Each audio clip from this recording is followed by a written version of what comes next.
Hello and welcome to the Info Spot. My name is PJ Showalter. I'm a second year Masters of Occupational Therapy student at Cleveland State University. I'll be your host for this segment and I appreciate you tuning in to watch. A couple little fun facts about me. I love playing sports with my friends and doing basketball and volleyball or hiking, things like that. Let's see, my favorite candy is the Nerd Rope. If you haven't tried them, I would highly recommend.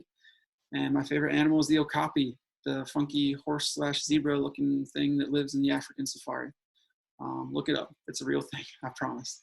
I'll also be joined a little bit later by my co-host Ryan Trimmer, one of my classmates, and he'll be providing some commentary as well.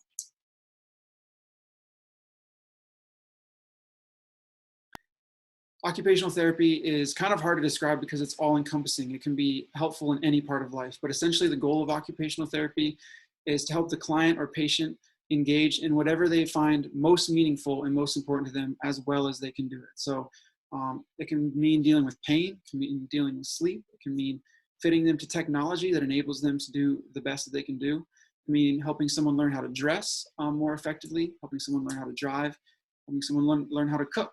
It can be a variety of different things in almost every area of life. But essentially, we want to help people do the best that they can do in the things that they want to do the most. Assistive technology goes really well with occupational therapy because it kind of has the same goals. It's essentially technology that enables the user to do things that they want to do in a better, more effective fashion.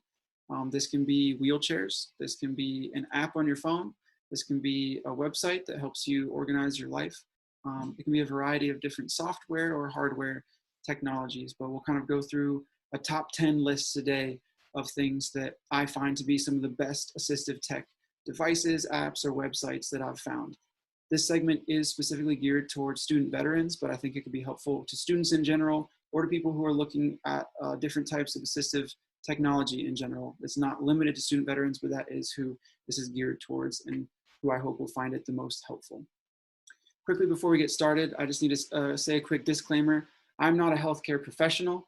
I'm a master's level student, as I mentioned. I've learned about assistive technology in a number of my classes, so I do know some about it, but by no means is anything I say a professional referral or a professional recommendation.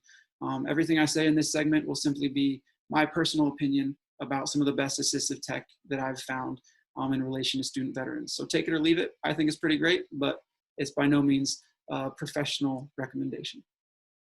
Without further ado, let's bring Ryan in and get started with this top 10.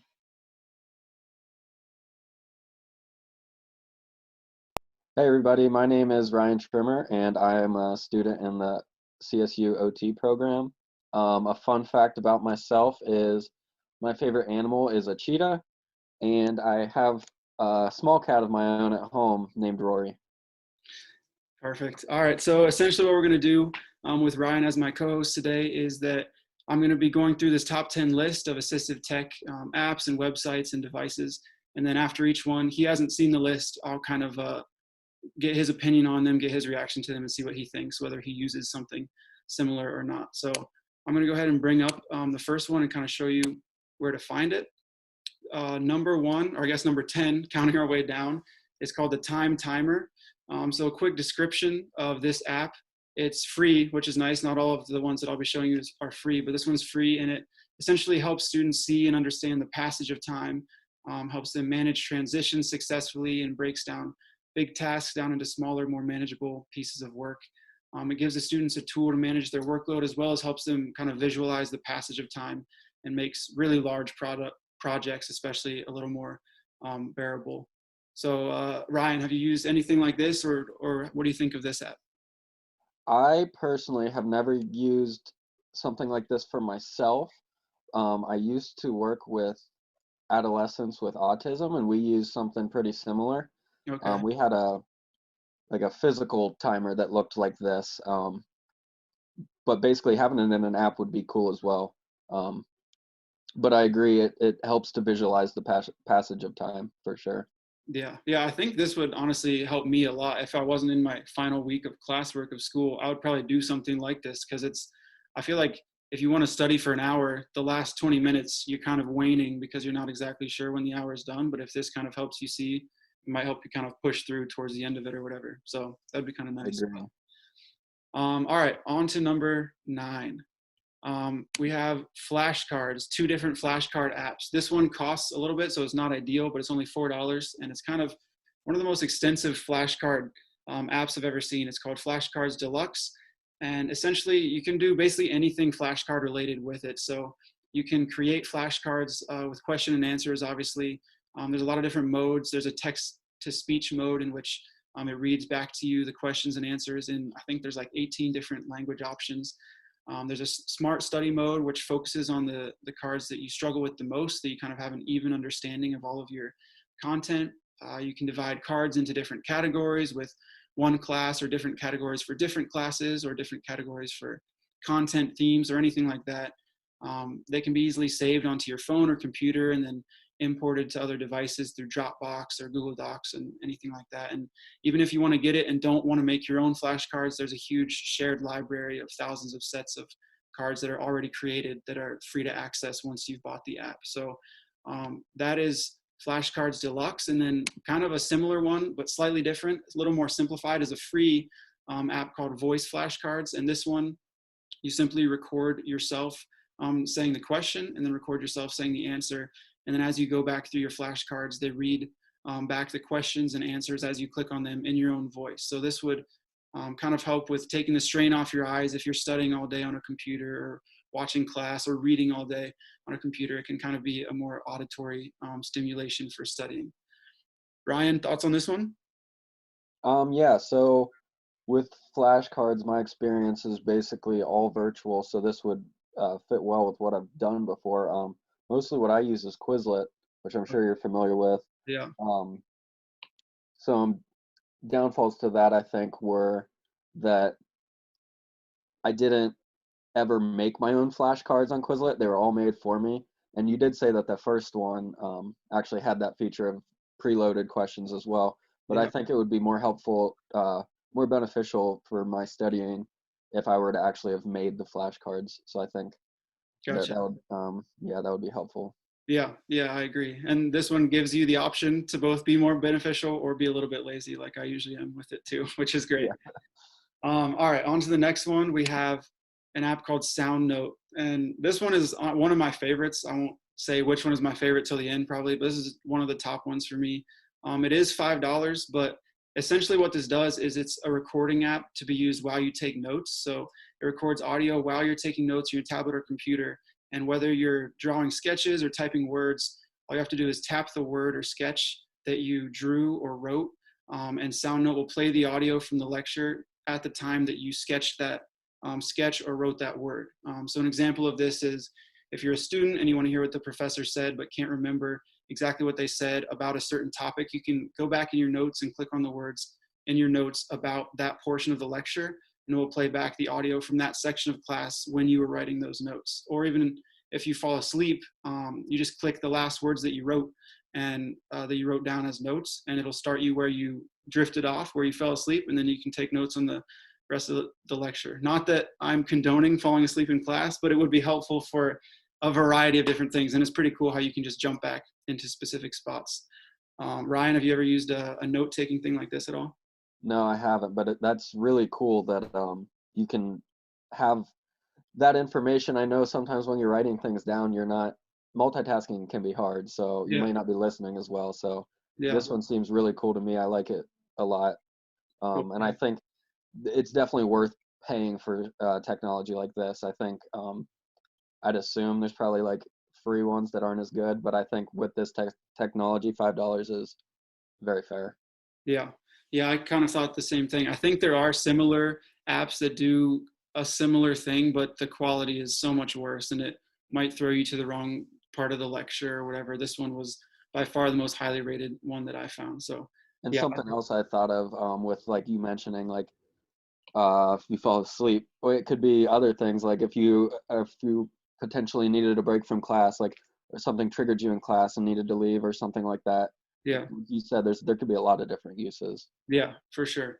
Yeah, you can use it in a lot of different settings with a lot of different uses. Absolutely. All right, for the next one, it's called Dragon Anywhere.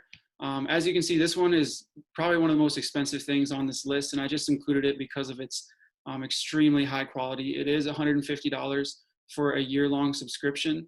A lot of times they'll run promotions for students. I think they might have done some for veterans as well, although I haven't seen those more recently. But you can oftentimes get help with the price or funding if needed. But this is one of the most highly rated professional grade dictation programs in the world, and it allows for continuous dictation with no word limit. So it's great for note taking or essay writing verbally. This program is 99% accurate with really powerful voice editing and formatting software. It also has a feature that allows you to teach the program how you speak, and it teaches it the cadences of your voice, so it's more sensitive to specifically your voice and adapts more quickly to your style of speech. You can also customize words that you might use that the software doesn't recognize, so that it kind of perfectly fits in line with your preferred vocabulary. And then all the documents that you write can obviously be downloaded onto Dropbox or shared through Google Docs and things of that nature. But it's a really, really high quality app, which is why I recommended it, even though it's so expensive. Obviously, most people wouldn't want to pay that much for this service, but the accuracy and the personalization to you yourself, if you're going to use it a lot, is totally worth it. I think if you want to kind of take some of the stress off of typing and spending so much time in front of your computer, being able to dictate that stuff accurately with that much accuracy is a pretty cool feature, I think, that some people might really like. Ryan, have you ever done dictation for any writing stuff to kind of break up your writing, or how have you done that? No, I've never used any dictation software, but I guess I would just echo my thoughts from the last app, and that this technology is advanced and you're going to get what you pay for. So Yeah. I think you nailed it. This is like really high-end dictation software. So Yeah. And I think I've done a little bit of dictation just with my computer or with my phone, enough to know that they are nowhere close to 99% accurate with knowing what I'm saying, especially when it's more obscure words and terminology. So I think if I was going to do that a lot with essay writing, or just kind of free flow note taking or thinking, I think this would be really good, especially if you can get help funding with it or a discount on it as well, because it is pretty expensive. But yeah, I agree. All right, for the next one, number 5, I believe, we have the WebReader. This is really simple. It's pretty straightforward, but it's really cool and really useful. It's free. It's a Google Chrome extension, as well as an app that you can download on like a phone or something like that. But essentially, this app is helpful for when you're reading something, whether it's on your phone or computer, that is full of small print or kind of distorted print, like, those PDFs where you might have to scroll left and right to see the whole page, or it might be a little bit blurry because it's an older document that's been scanned. This reader essentially makes the text more appropriately sized and removes any distractions by extracting a website's main content and then showing it in simplified, zoomed in form. So the zoom feature kind of automatically just brings out the text and places it in the most easily to read setting without any distractions around it, kind of like you see in this picture here on the website. But I've spent enough time reading PDFs where I have to scroll left and right to fit the whole thing in, or where if I zoom out, I have to squint at the screen and it hurts my head after like a few minutes of doing it, that I was really blown away by this one being free, especially. It seems pretty cool. You know what I'm talking about, Ryan, with the reading the small stuff in the PDFs, or have you yeah, experienced it's that? super annoying. And you know what this actually reminds me of? I think some websites have like a printer friendly version of the site, and I don't know if I've utilized that feature recently, but I remember I used to, and I think this reminds me of that, because you'd click on that and it would just only show you the text, none of the graphics, none of the ads. Yeah. And it reminds me of that, but better. Yeah. And this will do it on every website. I know that I also don't use that as much as I probably should, but I know some websites you can't even really find it on their website, even if you wanted to. So this does it for every website, no matter what the content is. So, and it's free, Yeah. which is insane to me. So that could be super useful as well. Good point. For number 4, we have iHomework 2. And this is one of the coolest apps, I think. This one is pretty insane, especially that it's free with how developed it is. But essentially, you can track your assignments, courses, grades, and teachers with minimal effort. So there's a task feature that allows you to split up assignments into smaller, more manageable pieces of work. There's a planner feature that encourages you to be more proactive about getting your work done. So even procrastinators like me and maybe Ryan will be able to benefit from the way this app encourages you to plug away at work steadily and in a sustainable manner. It also tracks your class schedule. So regardless of how complex your class schedule is, it reminds you of when and where you need to be for schoolwork and what you need to be doing. And it also tracks grades and allows you to know how you're doing in every class throughout the semester and which classes you need to be working on a little harder and what assignments you're struggling with the most. And it evaluates that and sends you reports on those things. So this is a really advanced student planner that is somehow free. Someone spends a lot of time developing this thing, but it's a really advanced one. And I think I'm bummed that I'm just learning about it now because I think this could be so useful for a lot of those features. Do any of those features stick out to you, Ryan, as something that would be helpful in your life? No, I've never procrastinated ever before in my life.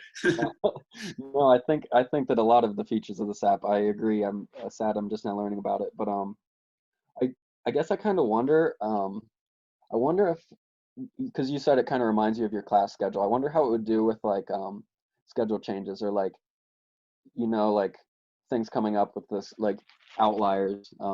Yeah. Or schedule adjustments. I guess I'm just curious about that. Yeah. I'm not But it exactly does sure seem how really that cool. works, but that seems like it might be. I'm guessing that's a bug that they could fix, even if it doesn't adjust for those things. I would think that would be pretty easy to They could add it. Yeah. work around. Yeah. All right. So for the next one, we have Livescribe. It's a pen that I don't think I can really do justice to by just talking about it. So we're going to watch a quick little video of someone showing how to use it. This pen is one of the more expensive things that I'm putting on the list. I'm trying to keep most of the things cheap or free, but it's $110 for the cheap version and $150 for the more expensive version. Once again, there's funding options for it from different agencies I know, but it's just too cool to leave off the list, and you'll see why pretty soon. So I'm going to play this video and we'll see how it works.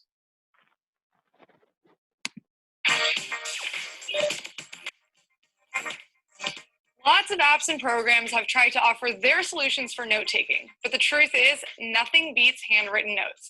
So if you're one of those pen and paper kind of people, there's a solution that combines all the great things about analog notes with all the wonders of technology. The Echo Smartpen is about to make your notes a whole lot better.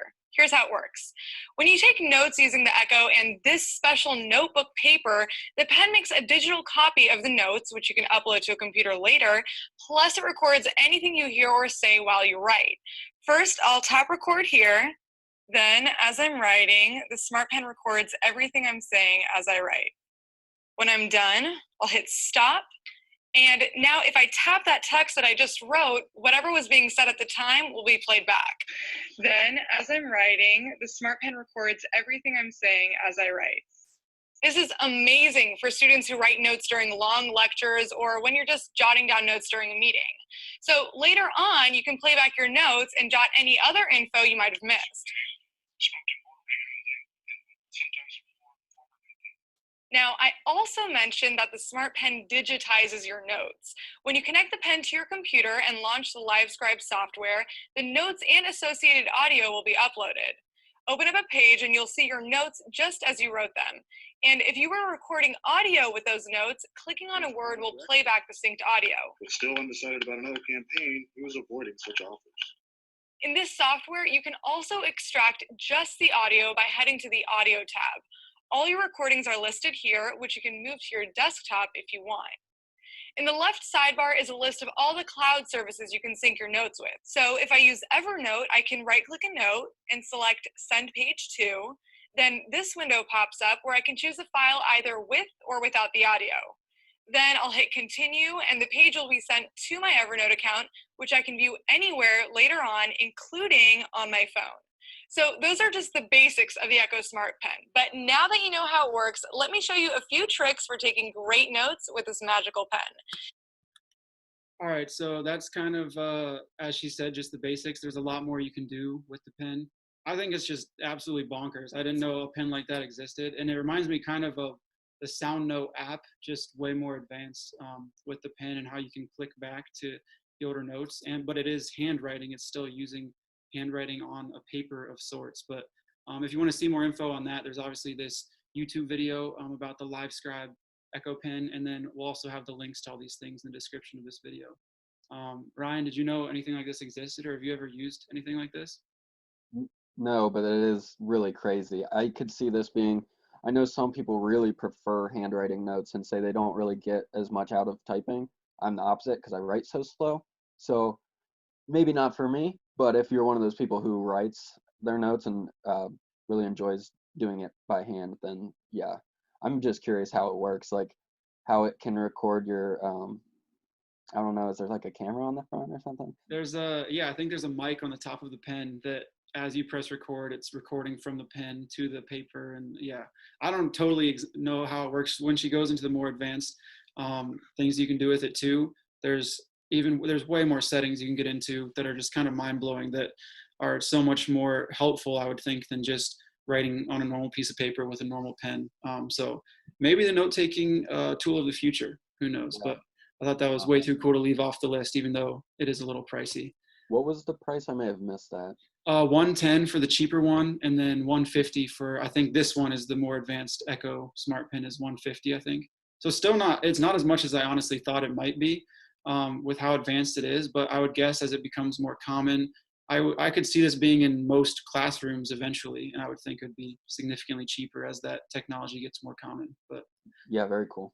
Yeah, so for these next couple, I'm just gonna kind of go through them quickly. They're not apps specifically or devices like this one, but if you want to interject anything, Ryan, go for it, but there'll be less for you to kind of give an opinion on afterwards probably, so feel free to hop in if you want. But the last three resources are websites that have some pretty cool resources on them. So the first one is on the Veteran Affairs website. The Rehab and Prosthetic Services has a newsletter, an Assistive Technology newsletter that it sends out twice a year that reviews assistive technology that has been especially beneficial to veterans, so specific to that population. And this includes wheelchair technology, in-home tech, visual assistance, auditory adaptations, and things for students as well, and so on. They review specific apps, software, assistive tech hardware, and devices, and they talk about what populations they might be good for and what they think of these products. And this is coming from assistive tech specialists and